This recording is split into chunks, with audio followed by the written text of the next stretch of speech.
Breaking news on the coronavirus. One entire country on lockdown.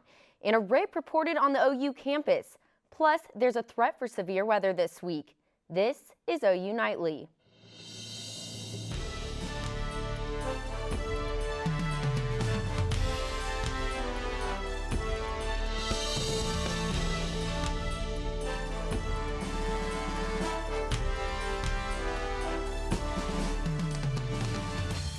Hello, and thanks for joining us for OU Nightly. I'm Chloe Sparks. And I'm Kolby Terrell. We begin with a rape on campus. The alert went out from OU police last night, and OU Nightly's Lindsey Gibbs is live with details. Hey, good afternoon, Chloe and Kolby. I'm reporting outside of the Oklahoma Memorial Student Union. It's right around here. Police say the rape happened. It occurred between 7:15 a.m. and noon on Friday morning. And OU students that I talked to were startled by the text alert sent out by OUPD on Sunday night. I think it freaked a lot of people out for no reason when there was nothing that could really be done about it since it already happened. Because I know that my roommate also got it and she also came into my room and freaked out. It was a trigger for her. An OU spokesperson says the alert went out because the suspect was not able to be identified and is considered a threat to the university community. The police say the report it happened when the victim was separated from her group and the man, a stranger, attacked her. The gender-based violence coordinator from OU Advocates says the alert is unusual and not seen with all rapes that are reported. Additionally, the Clery Act requires that we report any instances that happen on campus within a certain time frame as well. So those will be reported, but they won't include any identifying information about the victim, just sort of when and where that happened. Now, I asked the OU spokesperson if the victim was a student from OU or if it was a visitor on campus, and I have not yet received a response. If you have any information regarding this incident, contact OUPD. Reporting live, I'm Lindsey Gibbs. Chloe Kolby, back to you. And 2 OU students are recovering from stab wounds in a fight that happened over the weekend, just outside of our campus. OU students woke up to an alarming text early Sunday morning stating an armed incident happened around 1300 College Avenue. One student is reported to have several stab wounds on his back and another cut in the face. Neighbors saw the incident go down. So a car pulls up and they pull around the corner, they pull up onto the side of their lawn, and then we see like 4 or 5 dudes come out, and one dude got picked up and slammed. You can hear his body hit the concrete. It was pretty bad. As of now, no one has been arrested for the assault, and police say that there are no charges being filed. And well, Kolby, there are still rain puddles out today, but it feels like spring is finally here. Yeah, these temperatures are beautiful, and Gard has a first look at today's weather. Yeah, guys, it's been a warm day across the board, feeling pretty nice out there. We're seeing temperatures almost climbing into the 80s in Ardmore. We're almost touching 70s in Norman, but we're really starting to see a cold front moving in from the north, where in this blue, our temperatures are just below 50s. This is very evident on our current wind map. You can see those winds right here changing from the north, where they were coming from the south, and these are very strong gusty winds. You've probably felt that if you've been out and about today. Now, these are all giving us the conditions that we need to have some severe weather. This is the first time this season we've started to see this risk. We do have a marginal risk in this dark green, and I'll have later coming up where that will be, when this warming trend will continue, and what and where we'll start to see those chances for severe weather. Thank you, Hannah. With spring break right around the corner, many schools around the nation are considering measures to stop the possible spread of coronavirus. Amid the coronavirus outbreak, many universities, including OU, are considering a proactive approach after spring break. Many colleges on campus, including the College of Architecture, are considering 2 weeks of online classes after the break. Hans Bootzer, Dean of the Christopher C. Gibbs College of Architecture, says that any measures taken by the college would be in the interest of students' health and goals. The most important thing that this college and the university needs to do is continue to consider how the spread of the virus may in fact impact our campuses. Our number one priority is always the safety of the students and to help support their goals, academic goals. There's still no official word on what will happen following next week's break.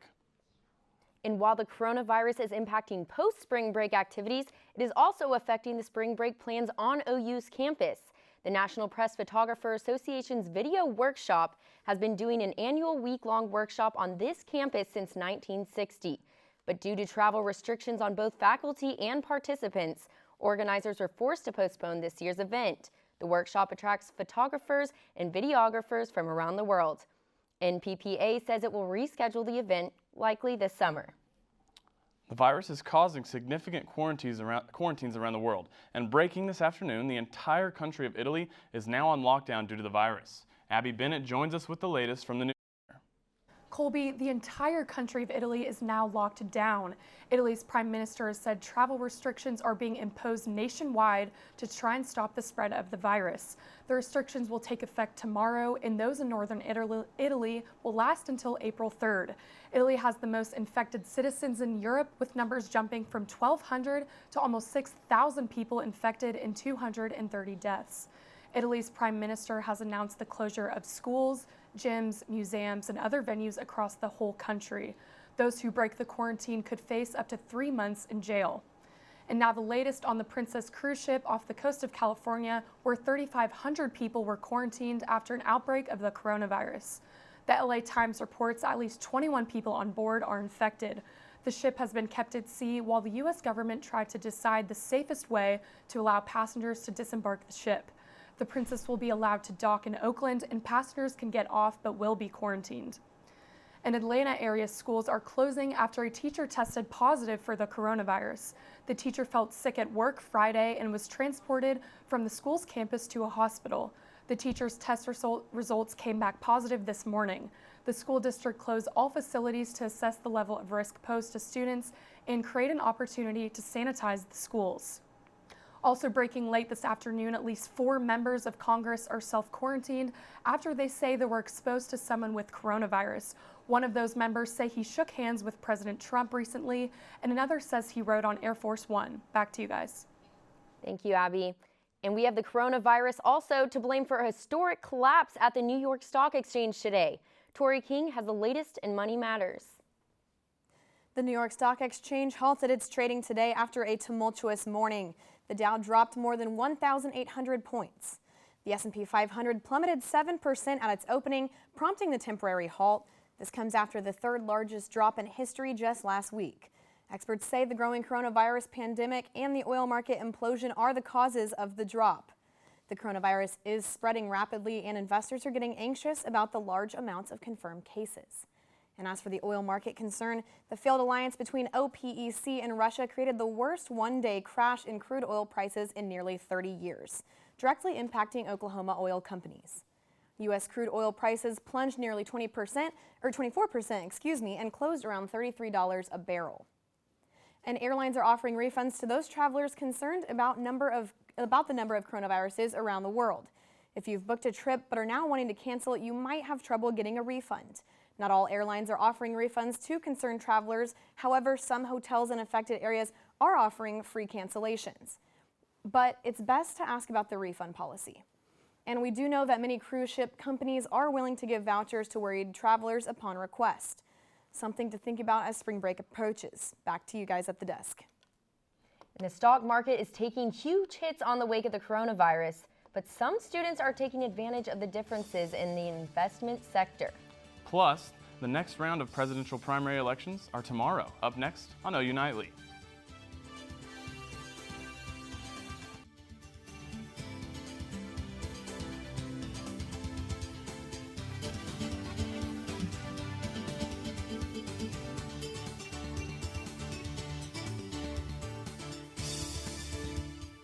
You just saw the numbers. The stock market has seen heavy volatility.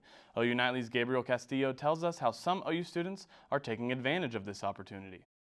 I'd say like a lot of people are jumping into it now and taking advantage of it. For Trey Jelinek, the stock market dip has only meant one thing: buying in. Basically, I'm like thinking that since the stocks dropped so much last week, they're probably going to start going up at some point. Jelinek is using the smartphone app Robinhood to go about his day trading. So Robinhood is an app. It's a relatively new way to day trade, but day trading is not new. Dr. Greg Burge is a professor of economics at the University of Oklahoma who says that while it is a good time to enter the market, students should be cautious of the market's volatility. I don't know. So could students do well with that? Possibly. I don't necessarily think that my personal take on it would be to, push or encourage students towards, really trying to capitalize on that short-run volatility in the market. But for Jelinek, the unpredictable movement has been paying off. Yesterday, I was down 25% of my portfolio, and it's all back today. Gabriel Castillo, OU Nightly. The market has continued to drop into today as coronavirus fears worsen. In Kolby, we heard from Gard earlier about the weather expected to move through Oklahoma. We did, and Hannah, what's in store for us now? Well, springtime is back in the state, and coming up, we'll talk about where those severe weather chances lie for us after the break. Welcome back to OU Nightly. We've seen a wide range of types of springtime weather. Here you can see sunny skies on our Norman and Kessler cams and those clouds, even some rain in different areas of the state. Taking a closer look at our Oklahoma City cam, our temperature right now, 63. We've seen just a bit of cloud coverage and it's feeling pretty muggy out there. This is true across the state. We have very high dew points, 80 almost in Ardmore. That's feeling very, very humid, and this is giving us the ingredients that we need to see some weather. Our current winds showing this cold front moving through. We have winds from the north and the south across the state. This is a very defined cold front, very high winds. And again, we'll see that severe weather. Our outlook for today, we have a marginal risk in the dark green. This is where we'll see the majority of these isolated thunderstorms popping off later on tonight. But for now, our lows in Norman, we're in the 30s and 40s across the state, 41 in Norman. And you can start to see those winds shifting again from the south. This is going to be very evident tomorrow. Waking up, we'll be in the 40s and we'll see a lot of sunshine throughout the day, into the 60s by around lunchtime, 70s by tomorrow evening. And our highs across the state again. Now all of those winds have shifted from the south, moving us into the 70s throughout much of the area. We will have a severe weather outlook again tomorrow though. Again, this marginal risk in the dark green, that's where we'll see the bulk of our storms. These are mostly going to be isolated thunderstorms, and this is brought up by these fronts we'll see moving through the state. This is the cold front moving through right now. We'll have another warm front moving through before this low drops into the area, providing us with what we need to see those thunderstorms. This is mostly going to be in the far northeastern parts of the state before it all clears out by later on Wednesday. Here's our storm zone. Our best chance to see those isolated thunderstorms is in orange here, and what we'll be seeing from those is a possibility of quarter-sized hail, wind gusts of up to 60 miles an hour. Now our tornado risk with this is going to be very low, but we could see a couple of those isolated storms popping up in the far east. Now this will all move out by Wednesday, leaving us with warmer temperatures Thursday at 76 before our next round of rainfall Friday and Saturday, and we'll start to see our temperatures warming up by the weekend, but cloud coverage throughout the rest of the week for the most part. Yeah, I'm happy to see those warm temperatures, but sad that the showers are going to come along with it. Yeah, it's going to be warm, but we'll definitely be seeing some rainfall here and there. Thank you, Hannah. All right, thank you.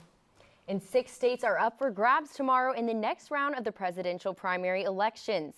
Joe Biden currently leads with 664 delegates and has received endorsements from former rivals Kamala Harris and Cory Booker. Bernie Sanders, who was the front runner going into Super Tuesday, now finds himself trailing with 573 delegates. Experts say another dominant night for Biden could be enough to decide the race. The contests that are coming up tomorrow are those contests that are most favorable to Bernie Sanders for the rest of the calendar. So if he doesn't do well tomorrow, he's not going to get the nomination. There are 352 Democratic delegates total in this primary election. And now we'll find out when a familiar face will be immortalized in Heisman Park. Madison Daddario has all the details in sports. Chloe, Baker's coming to Norman, but not how you'd expect. And winning in Fort Worth has been all the buzz since Saturday. Get ready and sit tight because sports is right around the corner.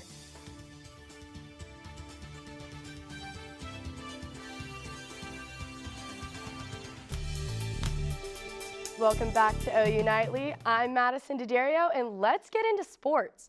OU men's basketball continues to ride the comeback express. The team took on TCU this weekend in Fort Worth and came back from a 20-point deficit. The comeback was led by none other than Austin Reeves. Reeves totaled 41 points, 2 of those being his buzzer beater shot to win the game 78-76 for the Sooners. The team now sits at a 19-12 record and are looking hopeful this March Madness. On the other hand, women's basketball fell short in their final home game against Texas Tech this Saturday. The Sooners end their regular season on an 8-game losing streak, and the team heads into the Big 12 tournament with a 5-13 conference record. Across the street at L. Dale Mitchell Park, OU baseball plays an exciting 3-game series versus San Diego State over the weekend. The Sooners have exceeded expectations early on in their season, and this weekend was no different. The team went 2-1 in the series and racked up 21 runs over the weekend. OU baseball now sits at a 13-4 record looking into conference play. And from one diamond to another, OU softball had a clean sweep over the weekend.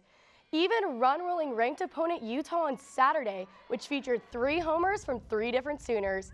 After dropping 3 spots in the ranks, Sooner softball sent out a reminder this weekend that they aren't going anywhere anytime soon.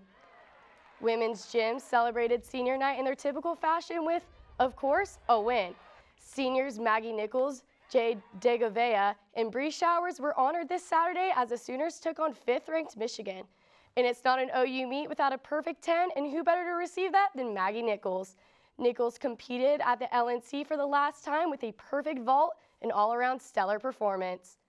And if men's gymnastics is more your speed, then check out Sooner Sports Pad tonight. Show host Tevis Hillis is here to tell us who's coming. Tevis? Hey Madison, I know you're a fan of both teams, but we're going to have some of the guys in our studio tonight. Gymnastics Grant Kell and Tanner Justice will join us in Studio D. We catch up with softballer Grace Lyons in this week's Chloe's Countdown, plus we're up close and personal with Sooner star Taylor Robertson. All that and more tonight at 7:30. And Madison, you know the drill. If you miss us tonight, you can catch the replay right here on OU TV tomorrow after our newscast. Back to you. And as we mentioned earlier, Italy is on a lockdown. This update brings breaking news for the soccer world. All Serie A and preparatory games for Tokyo in Italy have been postponed because of the coronavirus. The Italy Olympic Committee said in a statement the suspension will last until April 3rd. Italy's top soccer league has not been canceled since World War II. In other soccer news, the U.S. women's national team played on International Women's Day. Crystal Dunn became the 39th woman with 100 caps when the team took on Spain in the She Believes Cup. The game was scoreless until the 87th minute when Julie Ertz had a monster header to win it 1-0. And if you haven't heard yet, Baker Mayfield's statue in Heisman Park will be revealed on April 18th during the spring game. Yeah, that's awesome. I'm so excited. I always drive by those statues just waiting for him and Kyler's statues to be put up. Can't wait to see it. Thank you. Okay, I'll address the elephant in the room, Chloe and I's outfits. They're actually inspired by a popular toy. We're sporting our hot pink just in time for a special day. We'll tell you what day it is when we return.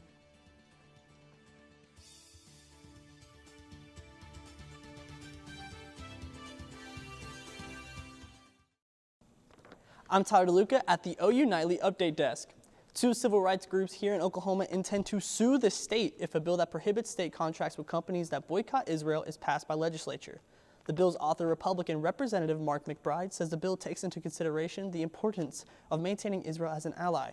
Judges in Texas, Arizona, and Kansas have blocked similar laws, while Arkansas let a law with similar quality stand. That's it for now. Back to you in the studio. Thank you, Tyler.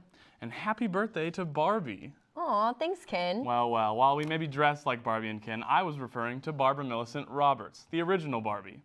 Barbie turned 61 today, and when she was debuted, she only cost $3. But today, you'll find a Barbie doll to be around $20. She even got a boyfriend named Ken a couple of years after her debut. Barbie has enjoyed more than 150 careers in her lifetime, from astronaut to journalist. And you know what, Hannah? They might even have a meteorologist Barbie, too. You know, I would have really wanted that when I was a kid. But for right now, we'll take a look at a reminder about spring here in Oklahoma. We do have a marginal risk across the area over the next 2 days, and this means we could see up to a quarter-size hail in some of these storms and 60-mile-per-hour wind gusts. Now, the tornado threat right now is still very low, but we'll start to see the rain chances coming through out this week. We're seeing cloud coverage pretty much all of the days. We'll see some rain again at the end of this week, but we're finally staying warmer for the most part, so that's nice. Really nice to hear. Thank you. Yeah, of course. And thanks for tuning in to OU Nightly. We're live every weekday from Gaylord Hall on the campus of the University of Oklahoma. We'll see you back here tomorrow night live at 4:30. Have a great evening. Good night.